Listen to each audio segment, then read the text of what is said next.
各位大家好，我是新体理戴老师。今天给大家介绍一下我们这个游丝。上一节我们给大家介绍这个东西如何拆装，拆装的时候一些注意事项。其实这个里面包含了很多东西。那我们今天给大家介绍一下。首先，这个黄色的插头在我们汽车上面，只要你看到黄色的插头，一般的都代表安全气囊，或者像我们现在的高压系统啊，它会用橙色的这种颜色去比较鲜艳一点的颜色去代表。然后我们可以看到，像这边有一些标识，有的游丝上面会有一些标识，有的是没有的。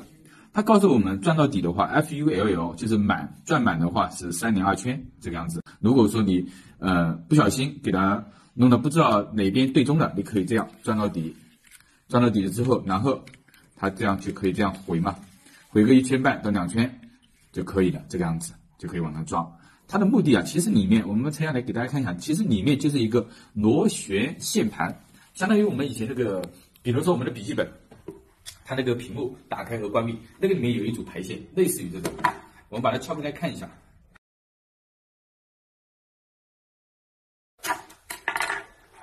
可以看一下，这个就是我们所说的游丝啊，游丝。其实它里面就是一个导线，看到没有？其实它就是导线，看到没有？导线。那它的这个点，我们可以看一下，它的点是从这边，那这边有一排插头。一排插头，对不对？然后通过这个导线，通过这条线出来，然后到这边。所以如何诊断这个游丝，其实很简单，非常简单。我们直接测量它两个之间的电阻就 OK 了。那我们可以看一下，像气囊这一块有一个短路片，看到没有？主要防止静电，然后把这个短路片拿掉。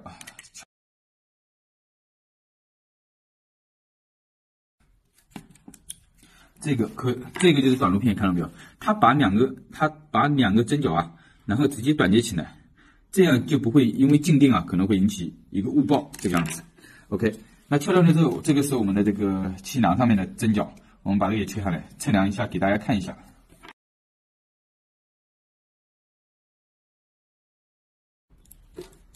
OK， 这个就是我们气囊的2个针脚，我们来看一下。所以我们会发现这边这两个针脚是到这2个的。然后这边1、2、3、4、5、6个针脚是到哪边呢？到我们多功能方向盘1、2、3、4、5、6，看到没有？一共是8个针脚。那我们这个时候可以去测量它的电阻。有一次我帮一个修理厂做一些技术支持的时候，他那个好像是因为喇叭不响搞了3天。他搞了3天是什么呢？他换了这个喇叭这个开关啊，然后继电器，但是这个游丝啊他不敢换，因为他进过来的话，如果说你一旦进过来的话，你换呢，只要你装上去之后，人家是不退的，他不能保证这个东西有没有问题。其实很简单，这个是一个转盘，一个这样可以在上面转的，可以看一下。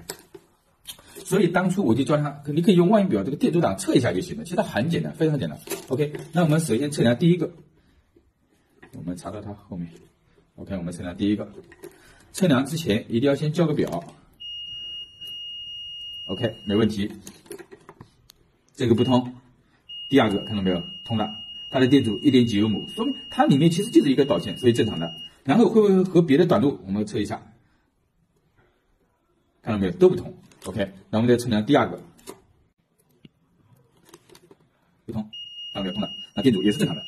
一般的在2欧姆之内，一个导线基本在2欧姆之内。那别的我们可以看一个短路，看到没有？也没有。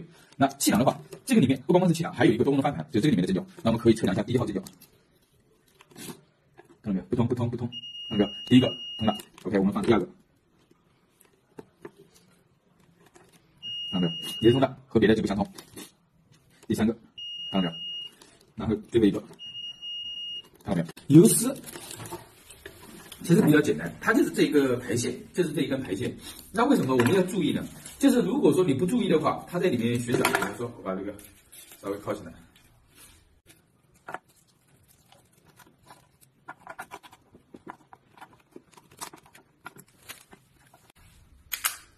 我们这时候装上去了。如果说你不注意这一块的话，比如说我转到底，那我这个时候打方向的话，这个时候已经转不动了，看到没有？如果说我硬把它拽的话，那里面线就会断掉，一断掉，我们的气囊就会报警，或者你的多功能方向盘就会不能使用，这个样子。那这个里面其实不光光是有游丝，还有一个我们可以看一下，这个有一个叫角度传感器，这个是非常重要的一个信号。我们可以看一下这个，看到没有？这是一个透光人。我们在转的时候，比如说我们在转的时候，看到没有？它这个里面信号盘是在转，这种就是光电数码的，看到没有？它可以遮光和挡光，对不对？看到没有？那这个就是角度传感器，角度传感器它有单独的一个插头，看到没有？一般的角度传感器它都是走 CAN 网络的，一般都是走 CAN 网络，因为它的数据量比较大，它要实时的传输数据。那这边是多功能方向盘，这边是安全气囊，那这个其实就是我们角度传感器插头，我们把它拆下来给大家看一下。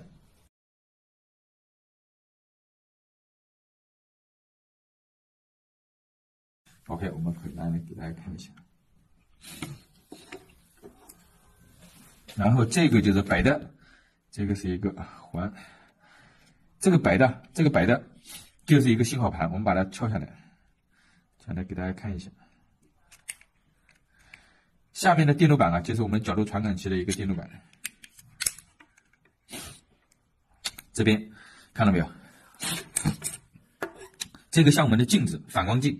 那这边一个发射信号，发射一个光线，通过它反光，这边接收，发射接收，发射接收，发射接收，然后去处理这些信号，输出一个角度传感器。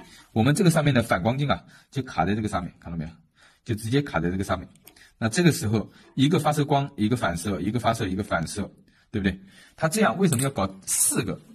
就是一个冗余设计。增加它的精度，这个样子。那我们这个电路板，它要正常的去操作的话，肯定要有供电、接地、网络线，对不对？所以它的针脚会比较多一点，这个样子。那这个就是我们的游丝，游丝其实不光光是包含里面的一个螺旋的那个螺旋线，还包了一个角度传感器。我现在再给大家看一下。